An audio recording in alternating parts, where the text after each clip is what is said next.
कर्नाटकमधून एक दुर्दैवी बातमी समोर आली आहे। येथे भरधाव कारचा टायर फुटल्याने एक भीषण अपघात झाला। या अपघातात एका नवतरुण IPS अधिकाऱ्याचा मृत्यू झाला आहे।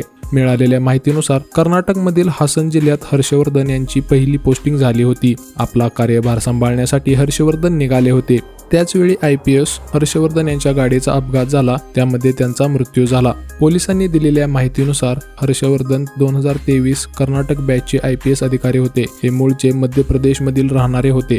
IPSचं ट्रेनिंग पूर्ण केल्यानंतर या तरुण अधिकाऱ्याच्या मनात देशासाठी काहीतरी करण्याची इच्छा होती। हर्षवर्धन यांनी IPSचं ट्रेनिंग पूर्ण केल्यानंतर सर्वांनाच आनंद झाला होता। पहिली पोस्टिंग कर्नाटकमधील हसन येथे मिळाली होती। पदभार घेण्यासाठी ते निघाले, पण माघारी आलेच नाहीत।